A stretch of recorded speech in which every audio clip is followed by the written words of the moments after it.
हाय मित्रों, केम छो? मजामां? ओके, आप बधा मजामां जशो। जय माताजी, जय द्वारकाधीश। माताजी तमने ख्याल रखे, स्वस्थ रहो, मस्त रहो अने खुश रहो।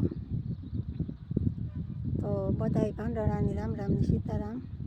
जय धीरबाई में स्वागत है तमारू नवा ब्लॉग में। तो अपना ब्लॉग में बन्या रहो। चेनल में नवा हो तो लाइक शेर ने सब्सक्राइब करता रहो मित्रों। दी हामो आवे એટલે બહુ દેખાતું નથી જોઈએ એવું, કારણ કે આપણે આવ્યા આજે જીરામાં ઘૂમરો મારવા. જીરું વાવ્યું એટલે કે ઉગ્યું કે શું છે એ, તો એ જોવા આવ્યા. ચાલો મિત્રો જોઈએ ને તમને પણ બતાવીએ આપણું જીરું. ઘઉંમાં આજે તો ઘૂમરો નથી માર્યો, તો ન્યાય જવાનું જોઈએ ઘૂમરો મારવાને, એવું બધું હાલે. પહેલાં તો આપણી મુલાકાત લે જીરાની. તો મિત્રો જે આપણી જો આમાં અડદ ઉગે પડ્યા દુનિયાના. એક વખત તો દવા છાંટી હતી, ઉગતા હતા એ ભરે ગયા પાછા આવી ગયા. જોવો તો ખરી મિત્રો, આપણે વાવ્યા તેથી આવા નેરીવા એટલા ઘાટા નહોતા, એટલા ઉગે પડ્યા. કારિયુંમાં ક્યારામાં આ બધા અડદ જ લીલકાય. એટલે આપણે સેટેથી થાય કે જીરું વાવ્યું તો ઓહો જીરું જો આખું લીલકાઈ ગયું ખેતર. પણ આ મિત્રો જીરું ને અને આ છે અડદ. એવું આપણે જીરું જોઈએ. તો જો હવે હે ને કોક કોક દેખાય છે. જા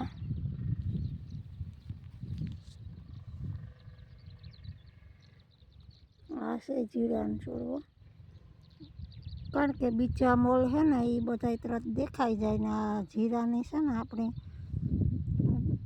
ગોતેવા પડે છોડવા. નરખે નરખે જોઈએ ને તો છોડવો જોડે કે ઉગ્યા કે કેવું છે કે કેવું નથી.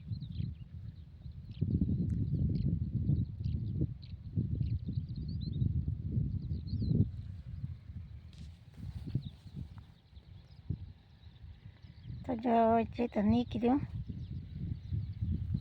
જે થોડાક દી પછી આનો રિઝલ્ટ આવે કેટલોક ઉગે. એ હજે તો ઉગે હોત, કારણ કે ઉગતું આવે. જો હા જો આવા હે કાંઈ મળો જ.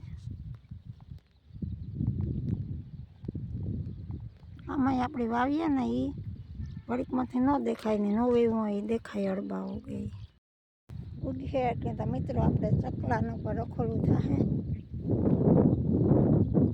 કારણ કે હજી ઉગ્યું નથી બહુ.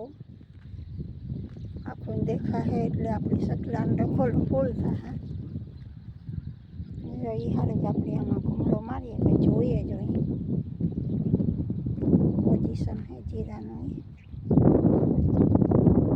અટાણે તો કામ છે કે આ ઉગતું હોય ને ધબડે નાખે ને તો આપણે દેખાય પણ નહીં આમાં. એટલે એવું બધું હાલે.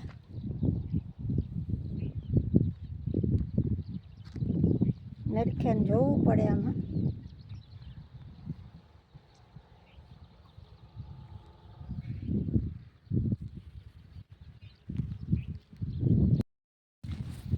તો ફાઇનલી મિત્રો આપણા જો ઘઉં ઉગી ગયા. હા,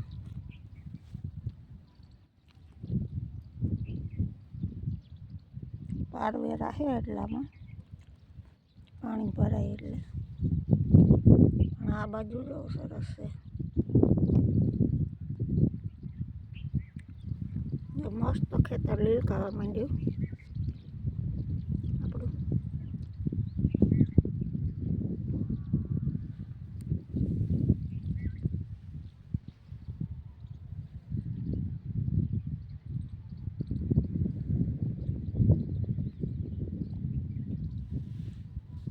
બાકી મિત્રો માંડવી જેવો ટાઈમ પડી ક્યારાઓમાં. ઘઉંમાં માંડવી જો આવી તો ઉપર ન હોય, જ્યાં નજર પડે ને આખા ક્યારાઓમાં માંડવી માંડવી દેખાય. જવું આપ જોઈ શકો છો. હવે આપણે આને વીણવાની. હા,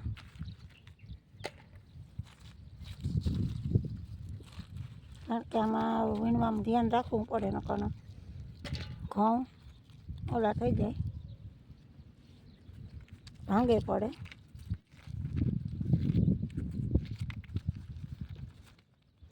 તો આપણી ફટાફટ મંડીએ વીણવા.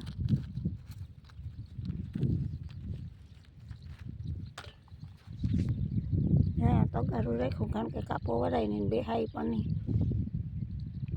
આપણે બેસીએ તો ઘઉં કાપામાં ઢળાય એટલે ભાંગે પડે ને બેસવામાં ભાંગે પડે, એટલે વાંકા વાંકાને બધી વીણવી જોઈએ.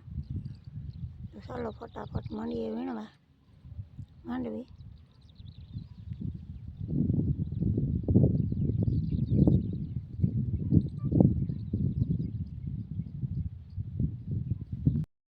મસ્ત રીંગણા લઈ લીધા છે ને હવે ત્યાંનું શાક બનાવવાનું છે. રીંગણાનું ભરેલ, આખા રીંગણા ભરેલા. તો રીંગણા આપણી ધાણા ભાજી અને માંડવીના બી અને લસણ ફોલી લે. પછી જ્યાં ખાંડણીમાં આપણે કૂટળી નાખીએ બીની લસણની, એનો પેસ્ટ બનાવે સરસ મજાનું. ને પછી આપણે ભરેલા રીંગણા બનાવવાના હે. હવે ત્યાંનું શાક. તો પહેલાં તો આપણે બી કૂટળી લે ને પછી લસણ કૂટળી ને પછી સુધારી રીંગણા, કારણ કે નકર રીંગણા કડવા થઈ જાય.